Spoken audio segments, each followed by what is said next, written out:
to an interesting time of learning and inspiration from three amazing women in the field of STEM. Frances Bassey, an expert architect, Bolanle Osadolo, founder of Geneza Brands, and Dr. Yemisi Deborah, founder of iCare Family Vision. Today, we embark on a journey of empowerment as we gather for an interactive session in celebration of the International Day of Women and Girls in STEM. This global event, recognized by the United Nations, serves as a testament of the pivotal role that women play in the field of science, technology, engineering, and mathematics, STEM. As we go on with this session, I want you all to take a moment to reflect on the remarkable achievements, contributions, and breakthroughs made by extraordinary women like Professor Dora Akoili, Mrs. Funke Okpeke, and Seun Rusewe, amongst many others. History shows that your dreams and aspirations for the STEM field are very valid. Today, we have women whose wealth of knowledge and experiences promises to enrich our understanding and provide a gateway to recognizing the diverse paths, innovations, and challenges that women in STEM have navigated to achieve their current impact. Remember, they were once like yourself, went to government secondary schools, and lived mostly in Nigeria, yet refused to limit their capabilities to the Nigerian or African limitations. Through this session, we are confident that you will increase your curiosity, improve your critical thinking skills, and become open to driving these conversations beyond the four walls of your classrooms. I challenge you to ignite the flames of curiosity and ambition within yourselves and tell yourself that the world of STEM is an inclusive, welcoming space where every individual, girl or boy, regardless of the gender, can make significant contributions. So welcome to a celebration of knowledge, empowerment, and the limitless possibilities ahead of you. Thank you very much. My name is Omobolanle Banwo Osadolo. I'm a brand identity designer and a design advocate from Lagos State. I'm the founder of Geneza Brands, an agency that helps individuals and organizations build strong identities through visual communication designs. I'm also the founder of the Female Designer Movement, which is now known as Azari Women in Tech, an organization that has introduced over 7,000 women to design across Africa. I'm excited to speak to you today and share a bit of my knowledge with you.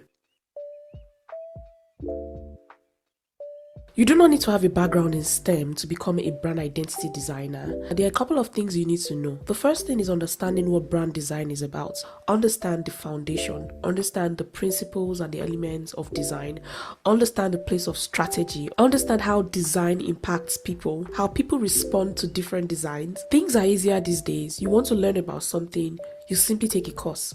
Go on YouTube. What is brand design? How do I become a brand designer? When I made the decision to switch to brand design, there were not as many resources as we have today. I had to make a lot of career mistakes to get it right. But for you, it is easier.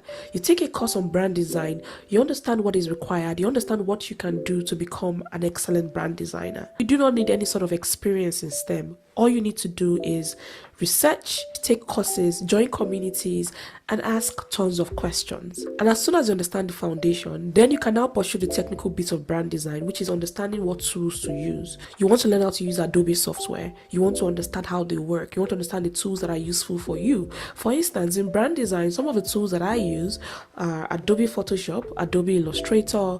I sometimes use After Effects to bring motion into my design, and so many other tools like that.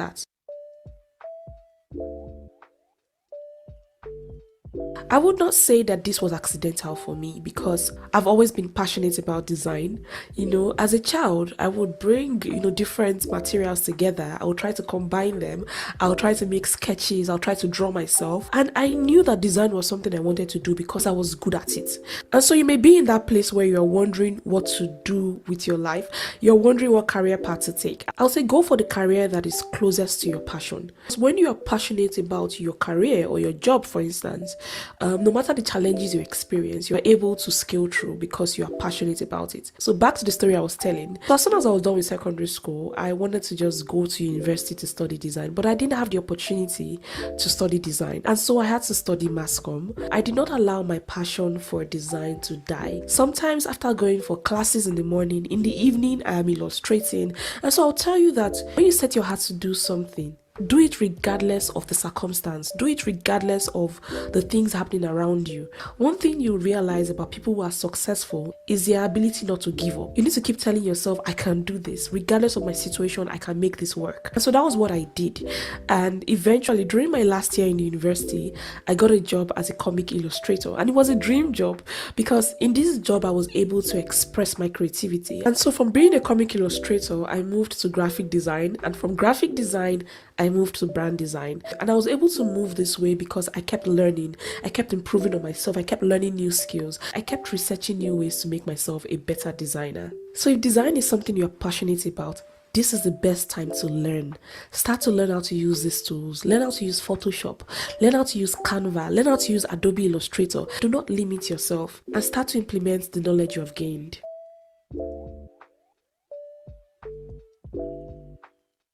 When it comes to design, technology plays a big role because you would need to learn how to use different software to implement your creative ideas. And apart from just technical skills, technology can change your life. Many of the clients I have worked with found my website online and they reached out to me. And so doing something as simple as building a website can change your career forever.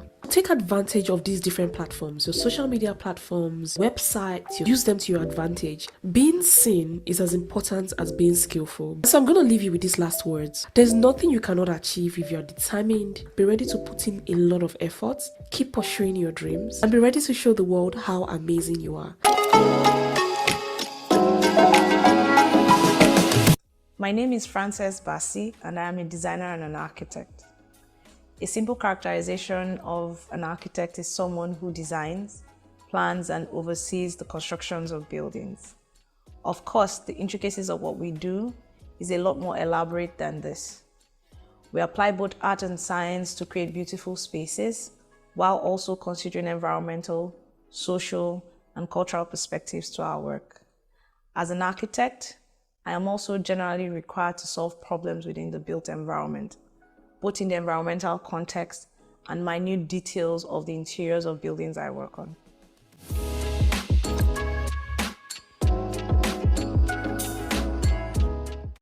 I would say technology, not particularly out of any bias, but because I think technology has a very broad spectrum.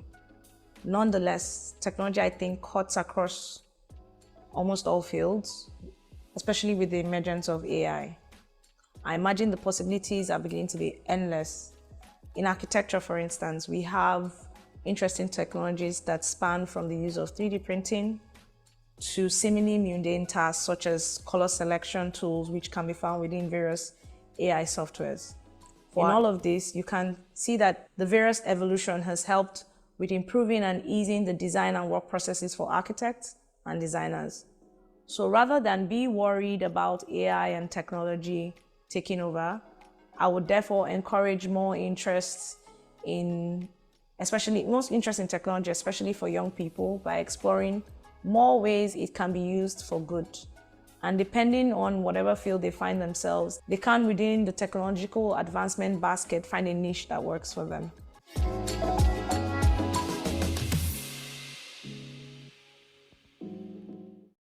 In my field, however, it could be rephrased as an apprenticeship. My apprenticeship journey was a bit unconventional because I didn't always find myself working in the conventional architectural firm. I therefore had to consciously place myself under older architects and business experts who, of course, have contributed to my unique journey.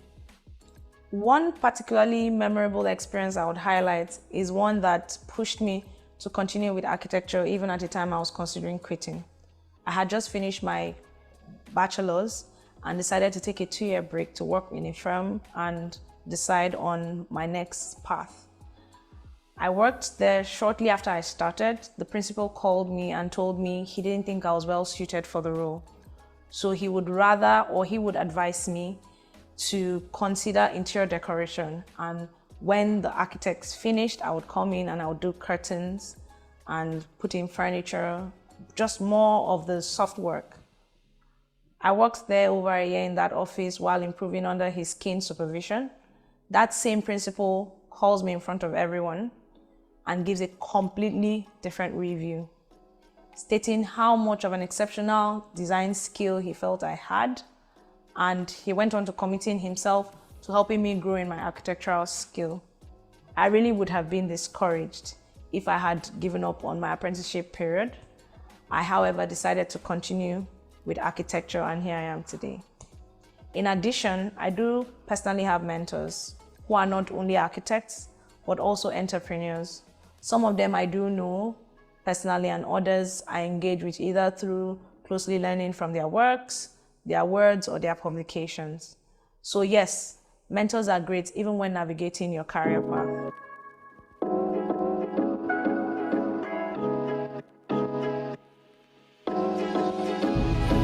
My name is Dr. Yemisi Shoyombo, and I'm the founder of iCare Family Vision Center, Lekki Phase 1. I'm also the founder of Side Aid Africa, an NGO that seeks to address the need for help in the areas of preventive blindness in Africa. My day-to-day activity includes attending to patients, running the eye clinic, making sure that our insurance enrollees are taken care of, consultations, prescriptions, and also managing staff. I like what I do, and I get a lot of fulfillment from what I do.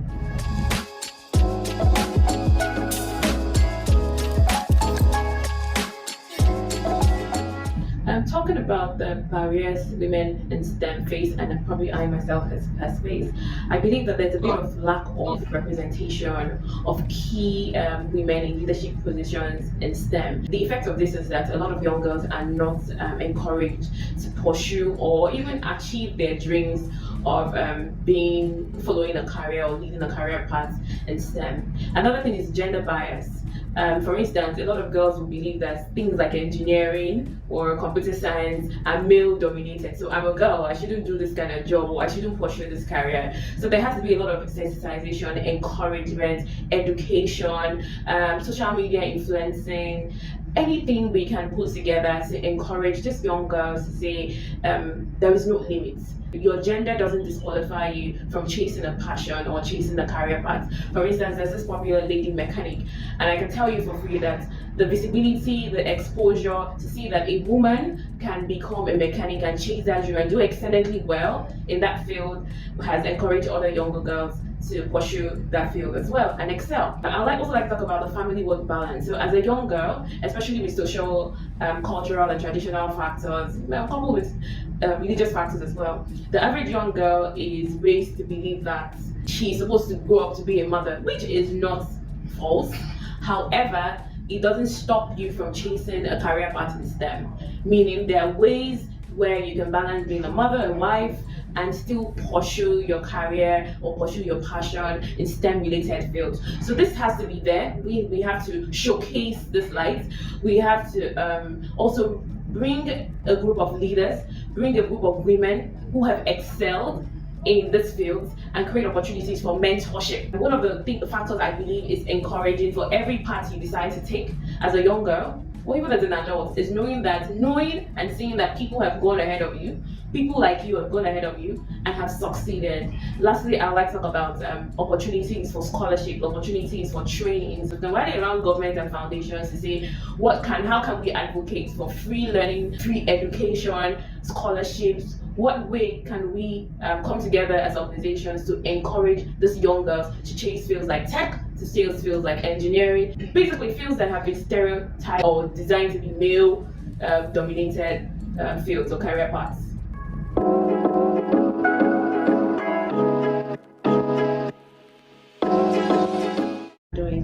Oh yeah, and it's not just one time.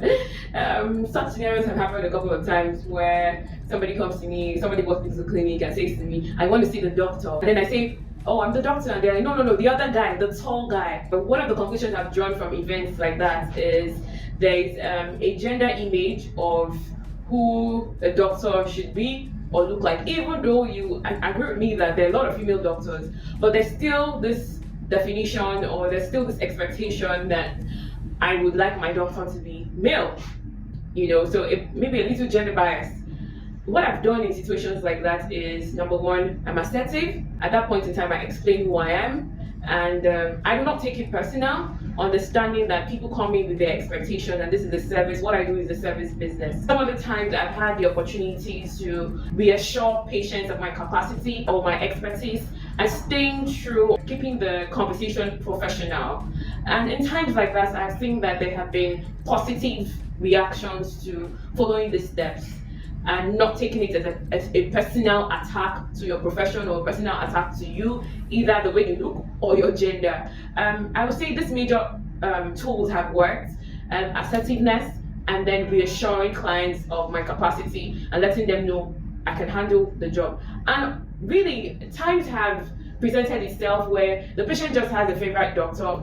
Times have presented itself where you could tell from the body language that they're still more comfortable with a male doctor. Luckily, we are a team of professionals and we have both males and females, and I let it go because, like I said, I understand that this does not disqualify me, both professionally or as a female clinician. It doesn't disqualify me or define me in any way. So I try to focus on professionalism as much as I can.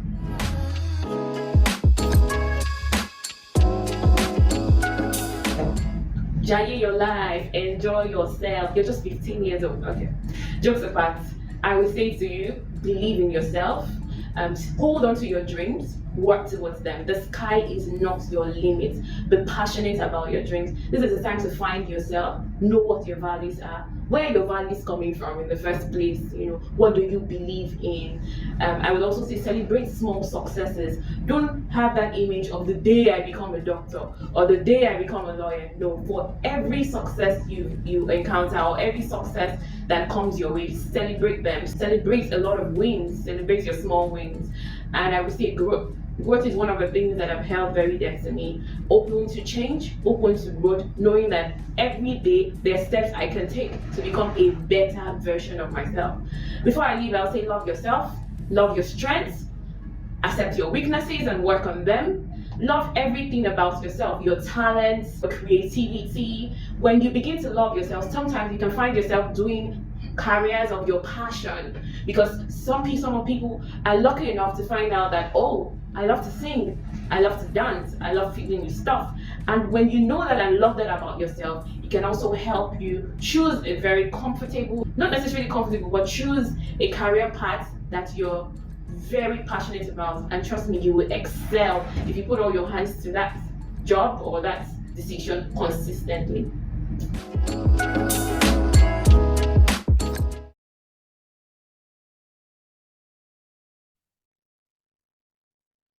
Hi everyone. Hello, good afternoon. I hope I can be heard. Can I please have an emoji to just see that you all can hear me? Emoji, please. Can anyone hear me?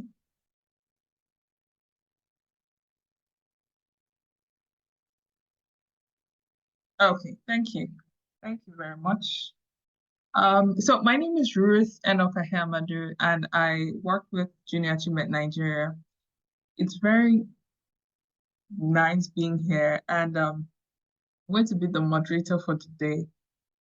Firstly, I want to say a very big thank you to everyone for being here, and particularly thank you to our facilitators. So we all watched the video, and those videos were quite inspiring to me, and I believe to everyone. Videos were quite inspiring from the fact that for Miss Frances Bassey, how she, being an architect, and how I think what really got me in her story was where she said someone told her, her principal actually told her that, the person believed that interior decoration was maybe a more suited career path for her. And then just got me thinking how, some people just want to genuinely maybe help you and give you an advice, but in reality, that advice might just be wrecking or just discouraging in general. And I'm really happy that she didn't give up, and that just speaks to that resilience that we all should have, that no matter when you set your mind to do something, no matter the negative feedback that we receive along the way, we should adjust to the extent that we need to adjust, but still keeping that goal in mind, that where we've set out to get to, we'll get to that place. So I'm really grateful for that. And then secondly, for the fact that she even personally, I know that I have a bit of liking for architects, so I'm so happy to see her and hear her story. And for Dr. Yemisi, I'm really glad how she doesn't really take it personal when patients coming and say, oh, I'm looking for the doctor. And it just speaks to, as she mentioned, the bias in people's minds haven't really changed, but how she's still able to not lose confidence in herself and who she is, and still being able to do her job in a very fantastic way. So those are two things that got me, and I believe that everyone here has something to take out of these videos that we watch, and I'm really grateful to Junior Achievement Nigeria for one, having me on board this, to even hear these stories, which are quite inspiring. So I'll quickly go into reading the bios of our speakers / facilitators for the day, and maybe just engage with them a bit. So I'll begin with Dr. Yemisi. So Dr. Oluwayemisi Deborah Shoyombo is a visionary leader, making impact and inspiring others through her ventures. As the founder of Eye Care Family Vision Center Lagos, she redefined eye care over 7 dynamic years, earning recognition at prestigious awards. With a Doctor of Optometry degree and certifications in leadership and management, Dr. Yemisi brings expertise to the forefront. In 2019, she founded Sight Aid for Africa, spearheading public sensitization programs and providing free cataract surgeries, leaving an indelible mark beyond eye care. She advocates for holistic wellness through Tabitha's House organization, empowering women and contributing to cultural reengineering. With over 30 years of experience as a clinician and entrepreneur, Dr. Yemisi seamlessly integrates her expertise to positively impact others. Additionally, she explores creativity through various expressions, from crafting words to embracing her talents as a singer and a spoken word enthusiast. Can we please make welcome Dr. Yemisi? Please let me see your favorite emoji. Please clap for her. Can I see the students? Thank you very much. Thank you very much. Thank you. So hi, Dr. Yemisi, do you want to say anything? Just something brief and for an opening. Hello, everyone. My name is Yemisi Shoyombo. I'm happy and excited to be here. I'm more excited to see the videos of everyone sitting down and listening. And I'm positive this would inspire you. And someday, somewhere, you remember this event and how it propelled you to make the right choices. Well, thank you very much. Our second facilitator is Francis Bassi. So Francis Bassi is a seasoned architect with over a decade of experience, seamlessly integrates design, project management, and construction expertise. She embarked on her architectural journey at the Kwame Nkrumah University of Science and Technology, Ghana, where she earned her bachelor's degree before pursuing a master's degree in urban vision and architecture at Domus Academy, Milan, Italy. Her passion for design flourished, particularly evident in her participation in the Made Expo exhibition in 2011 with the project on water in the city. Her contributions were further recognized in the book New Water Anthropology, showcasing her work on Milan's water map and public art projects. Frances has made significant contributions to architectural innovation, evident in her diverse portfolio across Nigeria, including her integral role in the Salvation Ministry's Cathedral project.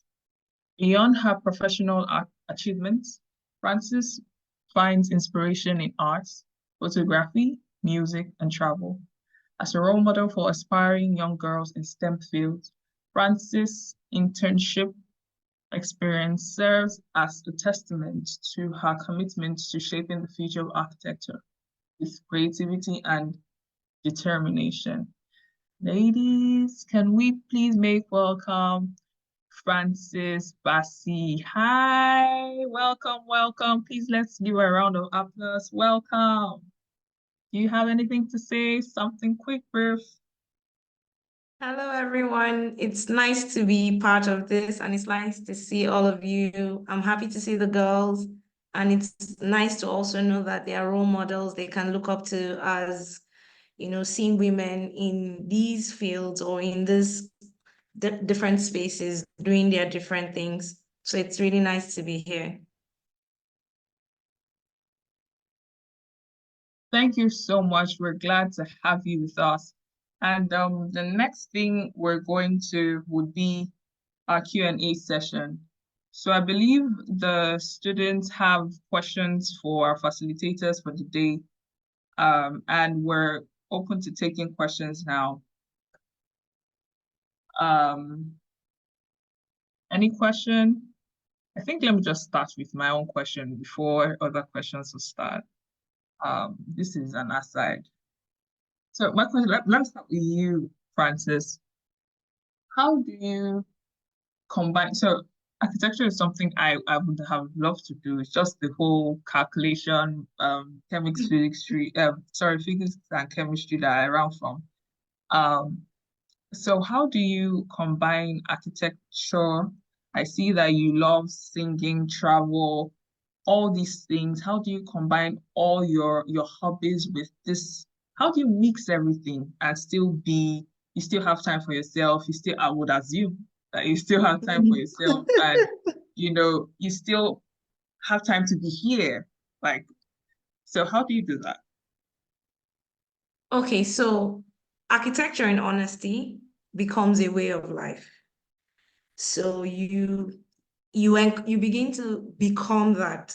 Everything all your likes, all your hobbies, quote unquote, how you put it, actually they kind of inspire you. So you notice most architects are into art, or they like artsy stuff, or they like music is just another expression. Basically, we're creative people with lots of expression. The difference between architects and the regular artists are we have to combine science, which is the physics you're talking about.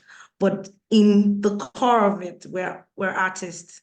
So basically the things artists like are the things that inspire us, our day-to-day lives, how we view nature, how we view people, how we view architecture is very broad. So your experiences kind of influence how you design or how you approach your designs.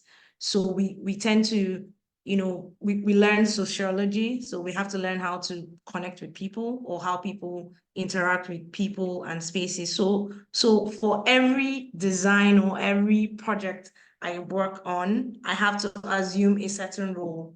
So that means my experiences also have to be rich enough for me to be able to experience that role. So say I have to design for Dr. Yemisi, for instance, I have to become a Dr. Yemisi in my head. So I have to have experienced a Dr. Yemisi or her career path. Like generally you assume different hats, different roles. So my hobbies kind of encourage those things because say I love the arts, I tend to, get into that space. I don't know how to explain it more than that. Or I love photography, for instance. So I tend to photograph buildings, I tend to photograph people. You find a niche, and in each of those experiences, you learn more, and it also enhances your career as well. So yes, I become one with architecture, and so that's how it works.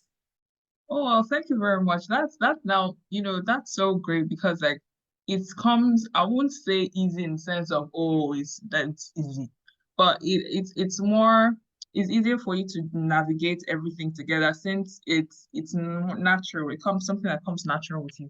Oh, that's nice.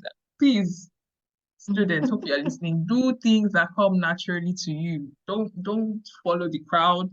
Oh, don't listen to people that are telling you to do something that you know this is not me, right? Do things that go naturally with who you are as a person. So thank you for that. Dr. Yemisi, I would ask you this question, and hopefully by this time the students have the facilitators on ground would have these taking questions around. So my question for you, Dr. Yamisi, is how do you do it? So I see that you, and even from your video, you run like two different, will I say, organization. So you have the NGO, you have the hospital. So how do you do that? Like you have, these are like quite different, will I say. So one is not for profit, one is kind of profit. So, and they need kind of like different, would I say, knowledge base or expertise kind of to run them. So how do you do this?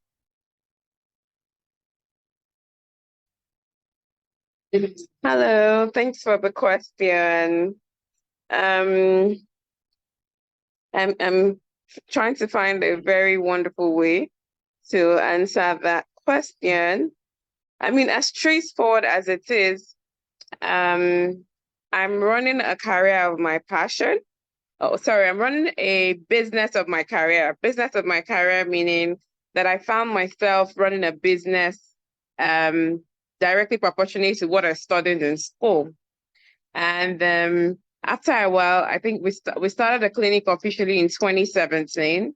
And after a while, in 2019, we started the NGO. So I would say they're pretty much brothers and sisters because the needs we found while running the business gave birth to the NGO is not something different. My business is focused on eye care and ophthalmology, and the NGO is also focused on meeting eye care needs in the community. So I would say it doesn't take a lot of work and responsibility as well, but it's easier because everything works together in quotes. Oh, well, thank you for that. Now I see. So what you do in your NGO is a spin-off of what the gaps you saw while working at. Oh, Exactly. yeah. So thank you for that. That students, another TQE. Please, when you do things, it will be better. I mean, we can wear different caps and all, but it would be better if one is a spin-off of the other, so you're not pulling yourself. It flows when you do different things that, they are kind of related in a way. So thank you for that. So I don't know if our questions are ready now.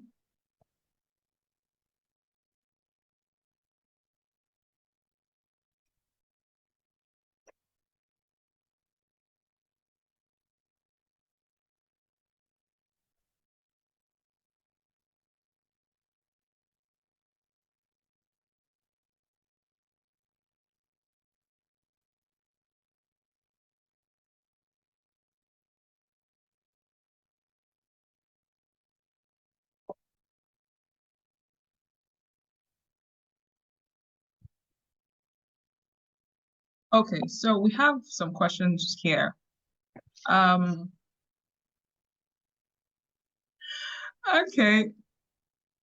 I think this would go to Dr. Yemisi from Wesley Girls Senior Secondary School. The first question is, why is it that the heart is called the heart? And the second one is, why is it that it is the heart that pumps blood? And the third one is, what if I want to be a doctor and I guess this is be in science class, but also have an interest in art? How can I be involved in both? And lastly, the fourth one, I don't know if you would like to take all the questions together or should I split it? It's just one more. Sorry. I'm trying to fiddle around. Please confirm you can hear me. Yes, I can. And I believe we all can. Okay. No, it's okay. You can call out all the questions and then I'll take them all. Okay, then. Then the last one is when you have a lot on your mind and you're confused if you can achieve it, what are the steps you can take or should you focus on? Okay, so what are the steps when you, sorry, let me take it again. When you have a lot on your mind and you're confused if you can achieve the things you have on your mind, what are the steps you can take? Or should you just focus on the one you do best? Okay. Should you focus on the one you do best? Let me start with the easier ones, or the more straightforward one. So why is the hat called the hat? Throughout history and across various cultures, the heart has always been associated with emotions, love, and affection. So it sounds, or would like to say, it contributes to the symbolic significance of naming that organ, a heart. And that's why sometimes the word heart is related to emotions, while the word heart is related to the organ itself. I would call the heart the central processing unit of the body.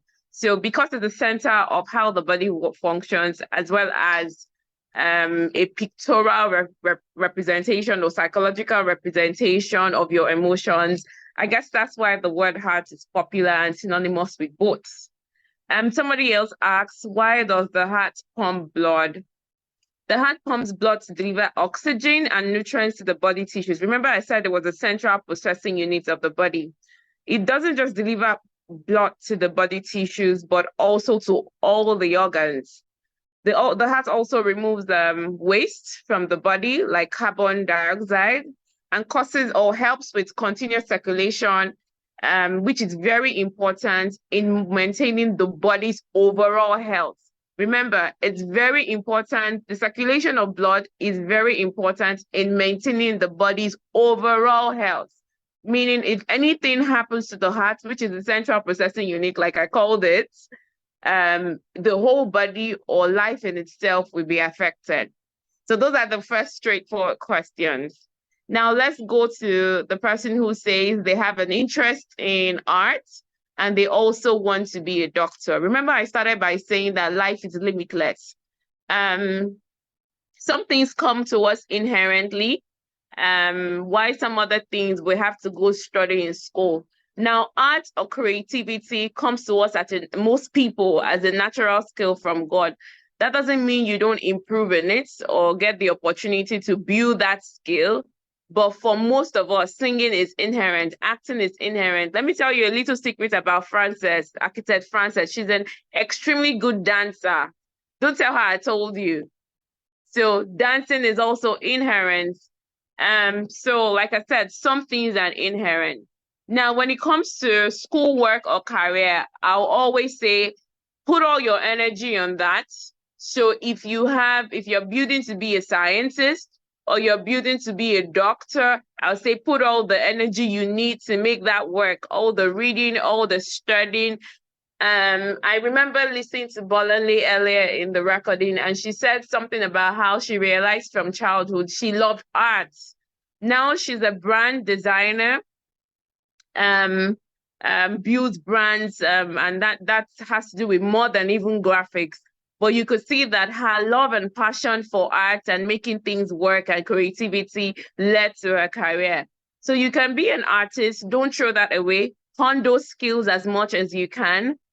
Being in school and being a science student doesn't stop you from contributing to the art society in school. Let me take myself, for instance. I found myself in science class, but I always knew I was going to do things that were creative. My creativity wasn't anything that had to do with outflow or skills, meaning it wasn't anything that had to do with drawing or dancing or acting, but my creativity always had to do with my head. Creativity was always in my head for me. And I remember I was the only science student in the literary and debating class when I was in high school. I would represent the school for debate competitions and stuff like that, you know? So when I see myself getting the opportunity to express other parts of me now, and I look back, I'm like, oh, it was all in the making. But I would drop something, and that's what I like to tell myself. That's what I practice, and that's what I'll tell people. Enjoy where you are on the way to where you're going to. Don't try to do everything at once. And this also cuts across the last question. There are always things that are more important. In economics, you call it opportunity cost. So let first things always be first. Remember that life, there's no door that stops life. You will always get the time, like I tell myself, I'm in no competition. You will always get the time to express different parts of you. But at certain times, there are more important things. Whatever you put your hands to, make sure you do it your best. Get a good foundation of it before moving to the next part of expression you think that you have. Never do things haphazard, never do things halfway. So to that artist doctor, you can be all in, or you can be all of that in one person, but make sure you're expressing it per time. Make sure you're putting first things first. Schoolwork is coming first. Make sure that trying to, whether it's visual arts or acting as arts or singing as arts, make sure it's not coming in the way of your schoolwork. If not, one will suffer. You know, that's what I would say, or those are the nuggets I would drop. I hope it helps. Yes, it does. Thank you very much, Dr. Yemisi. So, Francis, you would like to add to this?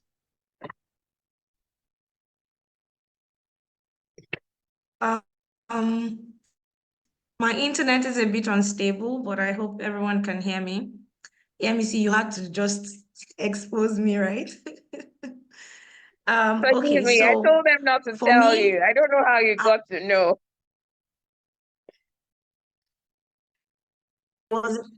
I know you couldn't resist it.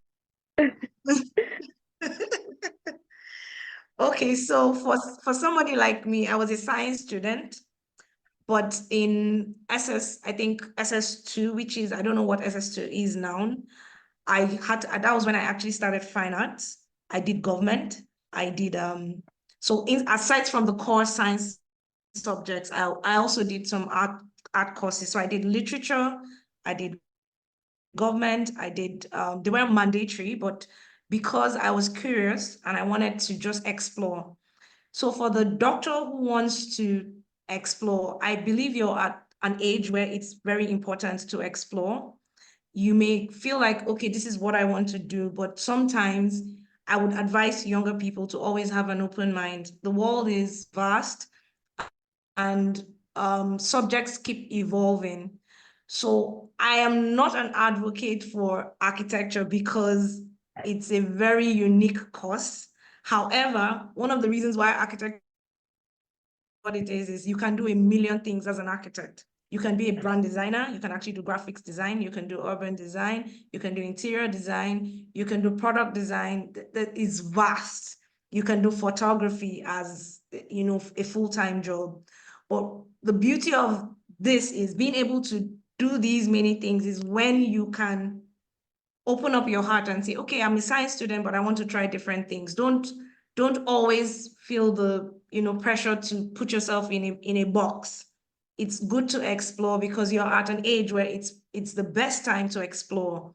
So you want to be a doctor, beautiful, but if you feel you want to do literature, it's an added advantage. You feel you want to do languages, it's an added advantage. You never know, it could be very useful in the future. I did computer engineering for 1 year before I switched to architecture.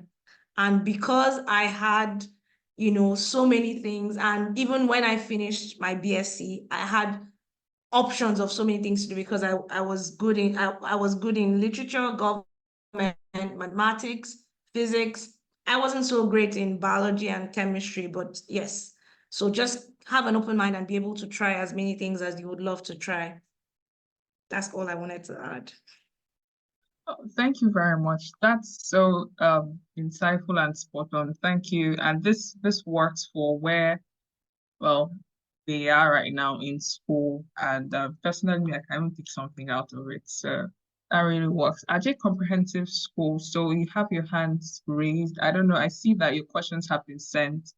Can I go ahead and read out the questions, or do you want to take it live? Okay, so I believe I'll just read out the questions. So the question says, so let me take Francis first. She said, this person says, did you face some challenges in the career you chose, and how did you overcome them? So we have like a lot of questions. So let me give you the first 4.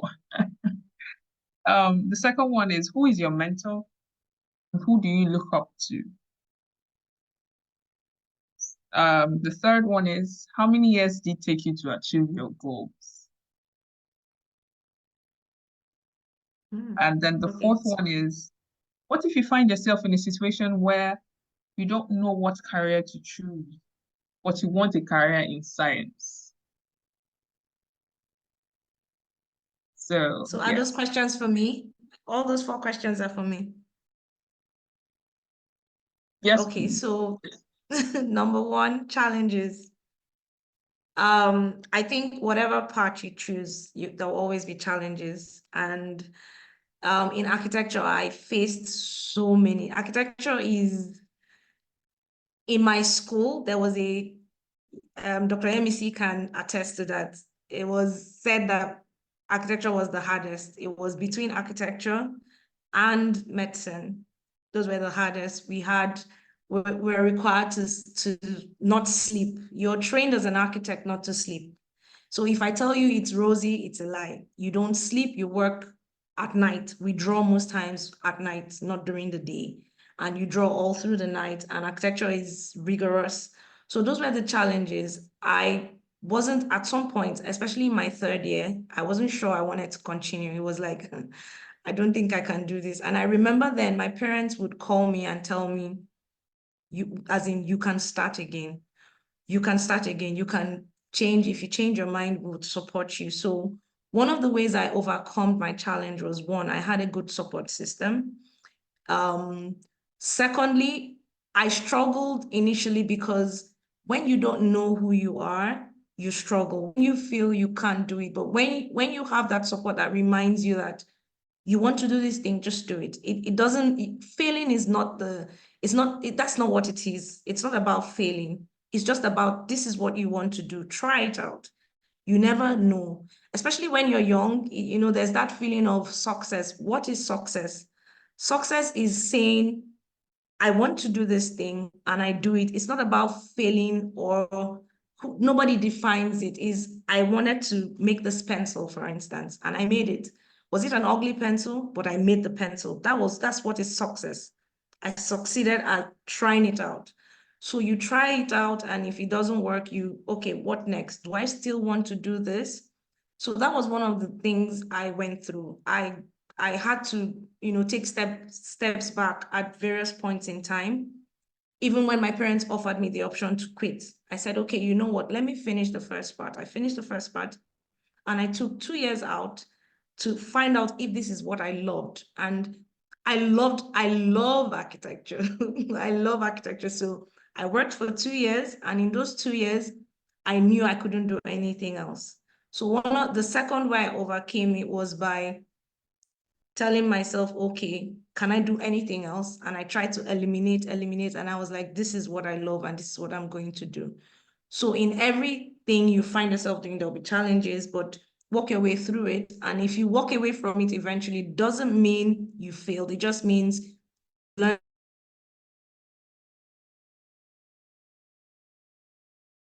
At the young age, you have all the time in the world. Let me be honest. I know people make it look like there's no time, but you have all the time in the world. The second question is mentors. Yes, I do have mentors. For the purpose of this meeting, I want to mention specifically women, and the reason why is because we're trying to encourage girls. So I want you to know that there are lots of women out there doing the same thing. In my field, actually, there are 2 amazing architects, and they're female. Funny enough, they are the most internationally recognized architects in Nigeria, and they are female. One of them is Mrs. Jumoke Adenowo. She's very popular. She's one of my mentors. She's amazing also because we share the same faith, but she's one of the people who preaches excellence. And in Nigeria in particular, we have a tendency to, do things haphazardly. But when you begin to see role models or people who stand for anything worth doing is worth doing well, just do it well.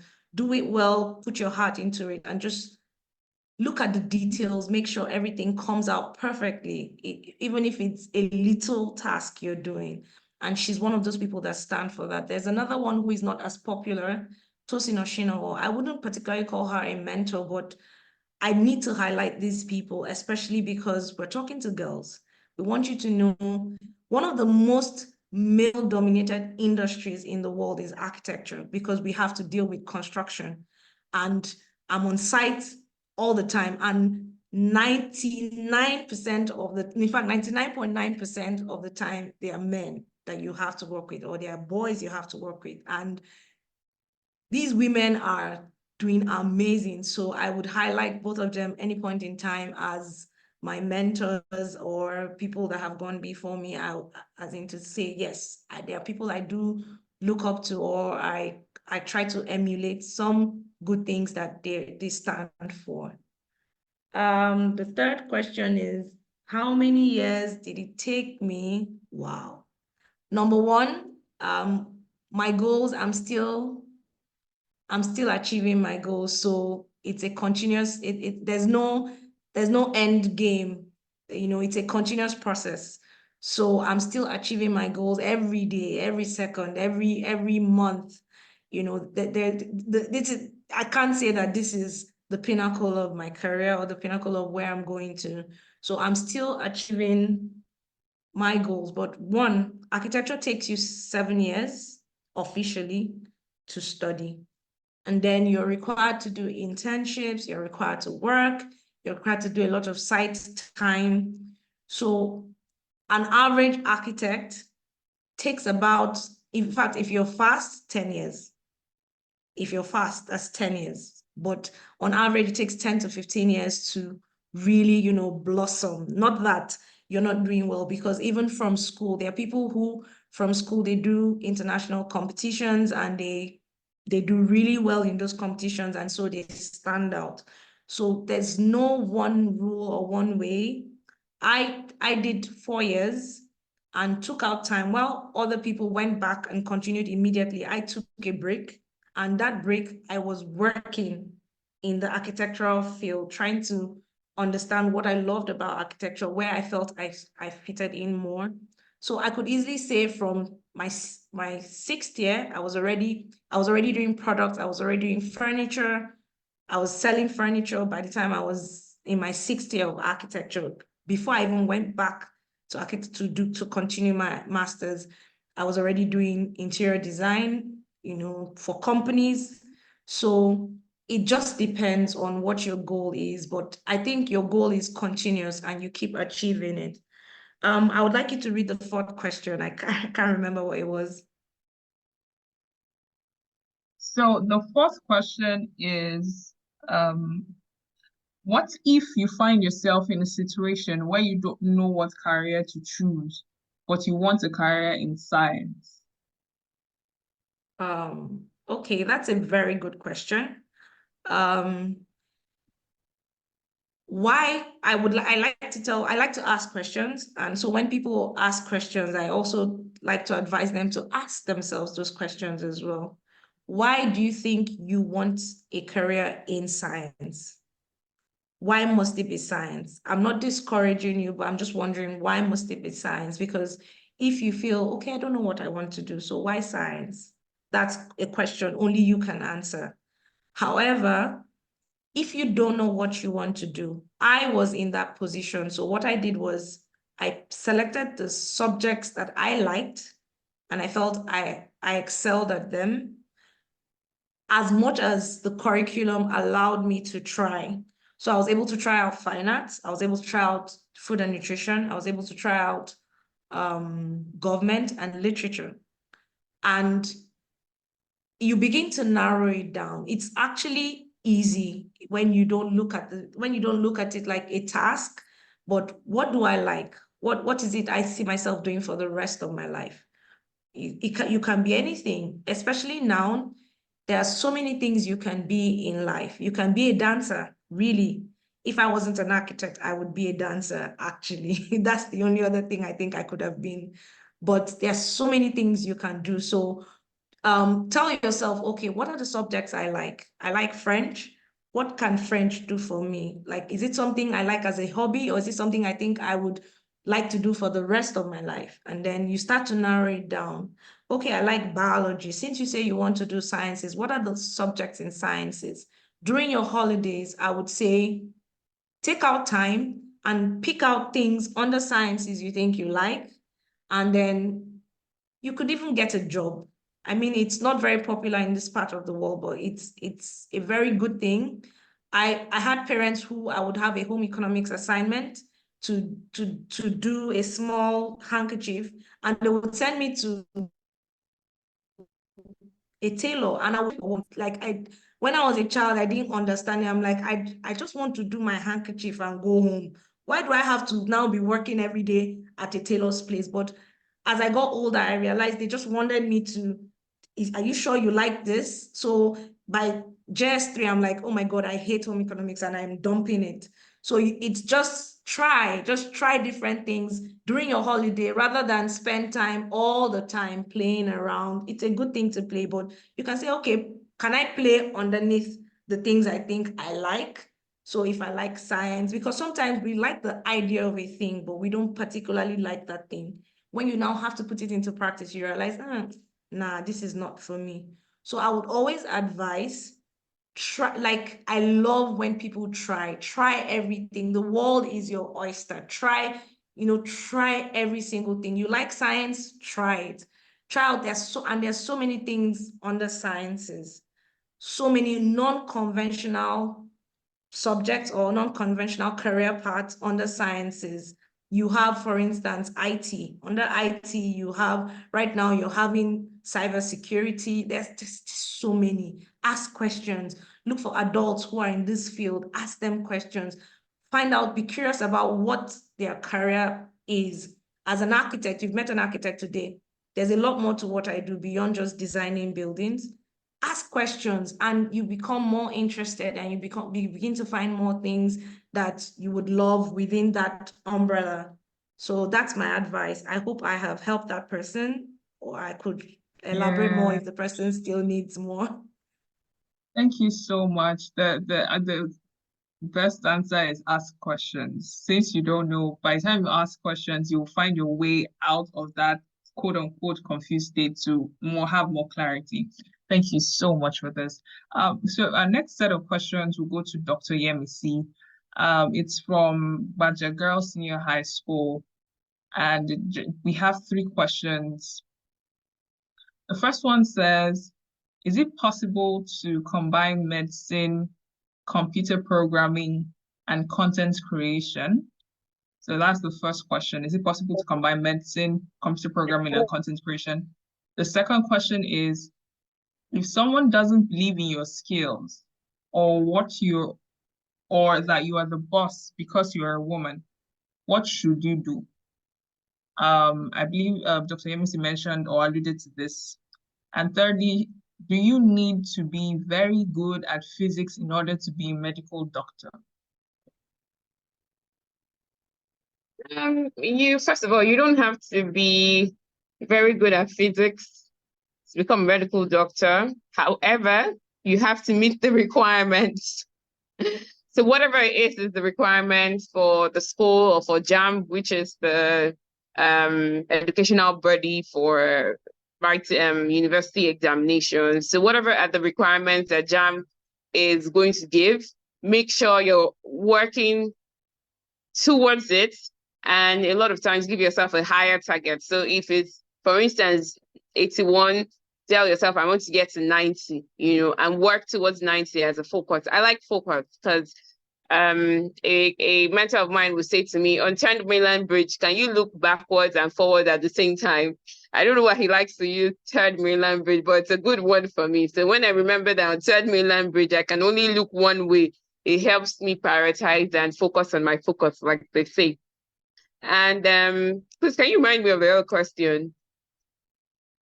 Yes. I remember the one about when somebody doesn't believe in your authority skills, or that you're the boss. Yes. Yeah, Because you're a woman. What do you do?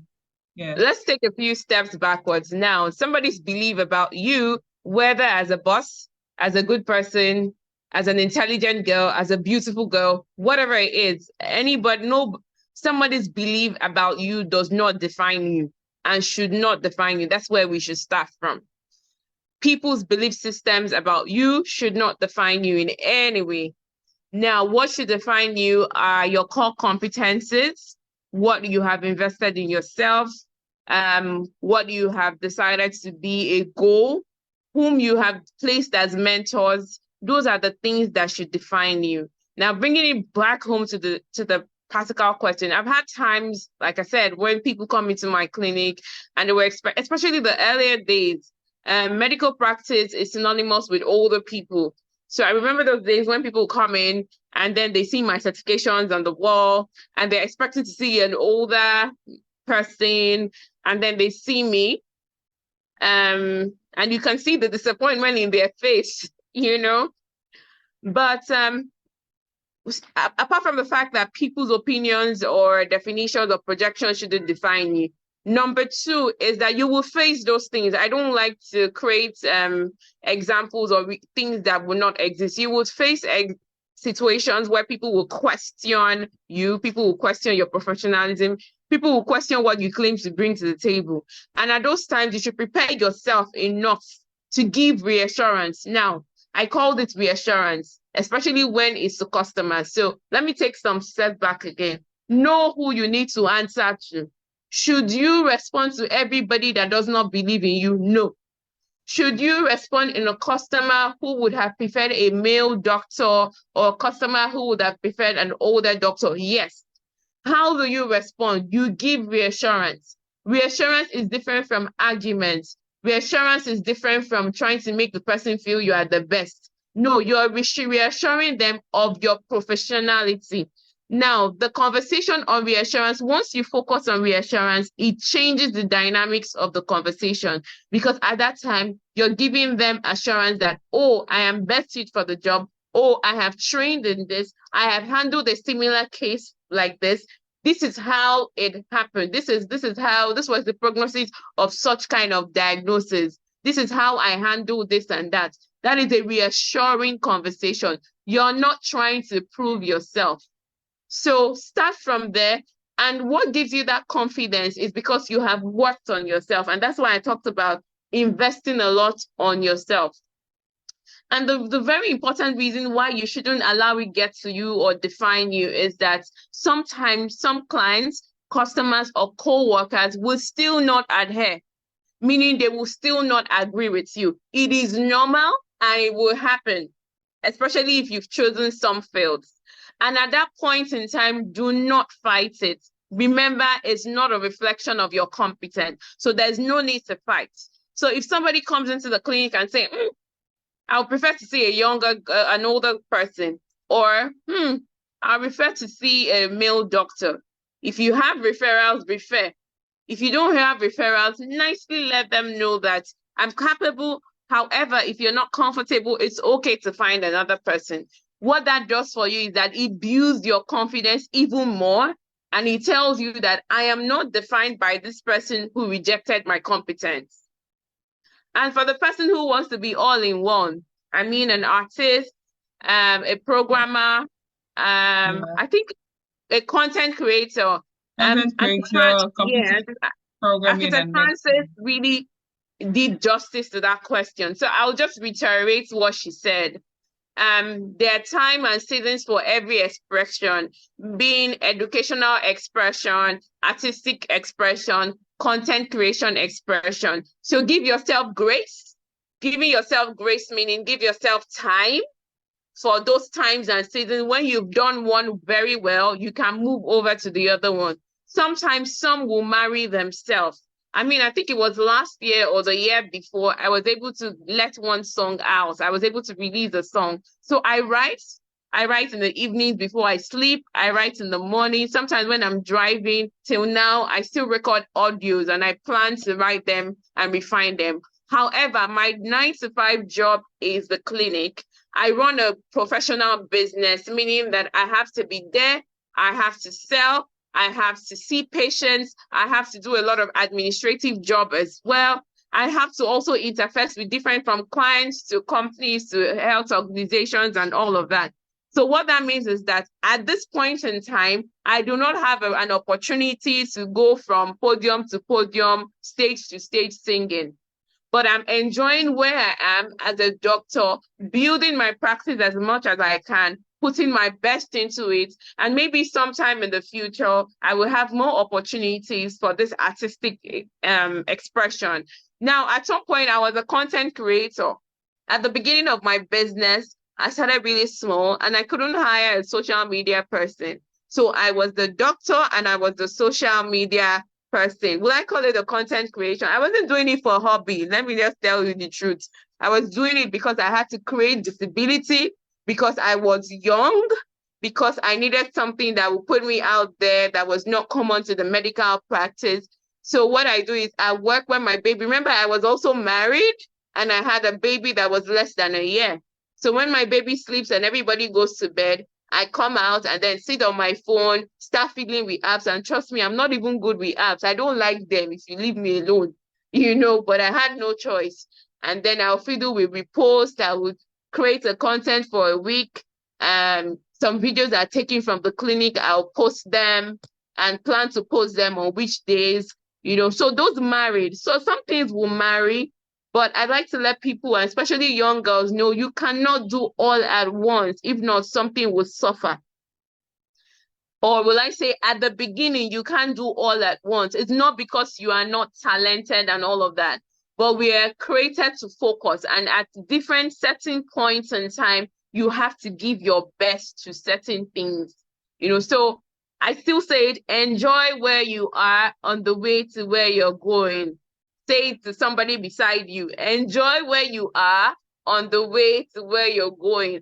That's one of the things that helps me stand up from my bed every day and focus on my focus. I am enjoying where I am, knowing that I thought I was the one that liked to put my hands on different things. But when I heard Frances' story, I'm very happy and glad that that I have somebody in that WhatsApp group that is even worse than me. But you can see that she has. That's why I said her story really encapsulated all of that question. She has enjoyed trying her hands on art, on home economics, on dancing, on interior design, on selling of furniture, and now she's building stability. So build stability per time before you move on to something else. Thank you so much. You broke it down. Thank you very much for this answer. So the last question will actually go to both of you, and it is, someone says, can a 14-year-old girl start her career vision at this early stage of her life? So since we have you, Dr. Yemisi, we can start with you. Kind of, yeah, 14-year-old can start. Life gives us different opportunities. So I was 14 at SS3. Yeah, I was 14 at SS3. Some other people will be 14 in JS3. So it depends on where you are.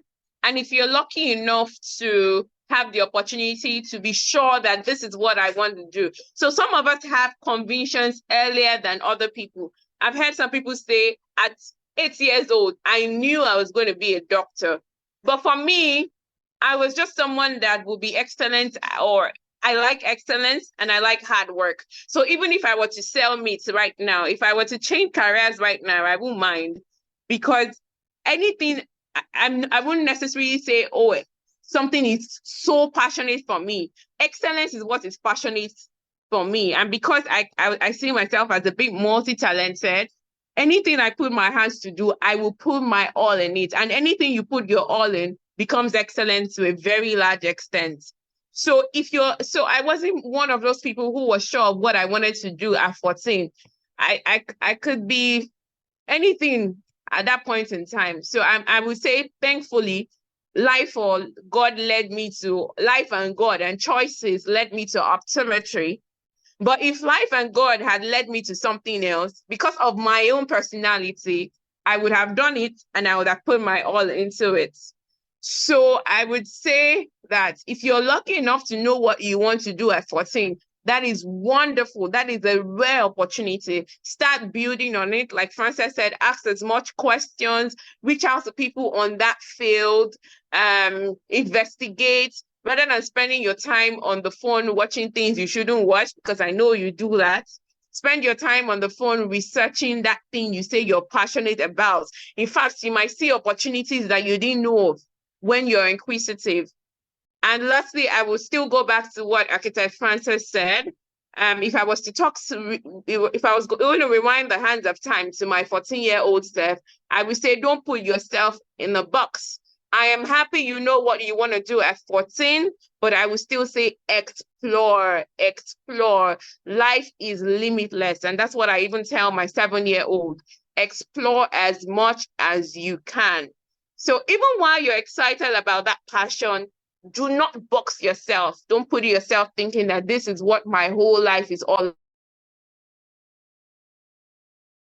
about. As human beings, we are so diversely talented. Every one of us comes to the earth with multi-dimensional gifts, but we never have the opportunity to search them out and maximize them, just because we have put ourselves in a box. We have let society define us. We have told ourselves that this is all my life is supposed to be, and we have the wrong mentors. Yeah. So get the right mentors, explore rightly, for lack of better adjective. Do the right exploring, and the sky is not your limit. Life is limitless. There's so many things you can be. Thank you very much. Thank you so much. So, Frances, regarding this question, can a 14-year-old girl start her career vision at this early stage of her life? What would you say? So first of all, everything Dr. Yemisi has said, I concur 15,000 times more. I would say this. Number one, yes, she can. I met a 15-year-old girl, no, actually a 14-year-old girl about 5 years ago, who says she wants to work for the United Nations. And so she has to learn, I don't know, I think about, she said, was it 7 languages? At the time I met her, she was down to 4 languages. So she had learned Chinese, Spanish, French, and she was currently learning, I think, Italian. At the time I met her at a language school. Like I said earlier, and Dr. Yemisi also said, do not put yourself in a box, but if you know what you want to do, praise God, you know what you want to do, work at it. Tell yourself, you can do anything. Don't even tell yourself, I am telling you, you can do anything. You can be anything. I started seeing professionals from the age of 4, and because I could imagine professionals doing amazing things, air hostesses, pilots, musicians, doctors, pharmacists, and I was seeing a lot of women in those fields. I realized, oh, you can do anything. And one thing I'm going to take back home from this is what Dr. Yemisi has a unique way of saying it. I've never heard this. The sky is not your limit. So that means like there is no limit to what you can be. There's no limit to who you can be. At 14, if you know what you want, I'm telling you, someone at 14 who knows what she wants to be, you could become the president of Africa. I'm telling you. So if that's where you find yourself and you think you know what you want to be, thumbs up to you. Go and get what you want. Thank you very much. Please, can we give a round of applause to our speakers? They have done a fantastic job today. And personally, I know me, I've learned. I'm still growing, and I'm like, my mind, I'm like, this, because I have one latest passion that I'm thinking, maybe this was the spark I needed to say, Ruth, think it's time. Go and look for that passion and do it. But I'm really grateful that you both came on to speak with us. This is so phenomenal. And at this time, I'll be handing over to Toby to wrap up the session. Hi, Toby. Wow, I'm not even sure how to quantify the session that we've just had. This is phenomenal, right? I can see them writing, and I can already imagine how many pages they have in their books. So thank you. Can we all really do give them a round of applause? I know we can't hear your claps, but it's really worth the while. We just really want to say thank you. Thank you to Architect Frances. Thank you to Dr. Yemisi. Dr. Yemisi is the Jaye gang. So whenever you see her, if you see her on social media, just type Jaye gang. She's so big on it because she just believes that you should live a balanced life. And like she said, Architect Frances is a fantastic dancer. Oh my God. I mean, I've known both of them, right? I've known Frances for so many years, and if she dances, I mean, talk about salsa, whatever. Like, she's so great at it. And, you know, the commitment and the passion they put to the work that they do is so phenomenal. So thank you so much. Thank you, thank you, thank you. Thank you for committing to this. Thank you for giving us your time. You didn't just spend resources in having the video ready to be watched. You also made yourself available today, despite your tight schedule. I know Dr. MC had messaged me earlier to say she's in the clinic, you know, sorting out between clients and, you know, the patients that are in the hospital and all. But we really do thank you for putting your time to this. Architect Frances as well as being amidst different site work and all, but she made herself available. Thank you so much. We really appreciate this. And I'm super sure that the impact you've had on us today, right, it would be long lasting. It would have a great influence on the decision we make as girls, as young women, and as leading professionals in our different work. So regardless, whatever choice of career we decide to go, I'm super sure that these experiences will remain in our mind. Thank you so much. And thank you to all the teachers that are present with the students right there in their schools. We know we've extended the time and we really apologize, you know, but we know that this session has been worthwhile for your students. And we know that the sky, like Dr. Yemi said, is just the stepping stone, right? It's just a stepping stone to the next set of things that they're going to achieve. So thank you, students. Thank you for your commitment. Thank you for paying attention. Your questions have blown our minds. I definitely wouldn't lie. I mean, the question about the heart is just interesting. I mean, who would ask such questions but young ladies, right? Thank you so much. Thank you for paying attention. And thank you to Junior Achievement Nigeria for this opportunity that we had today. You know, it shows how much we have it top of mind, always wanting to ensure that we impact and add value to your lives as you go ahead in your career. So have a great day, everyone. Thank you, students, for joining. And thank you, Dr. Yemisi and Architect Frances. Have a great day, everyone. Bye. Thank you. Thank you for having us. Thank you. Thank you. Thank you for having us. Thank you so much. Bye, everyone. Say thank you.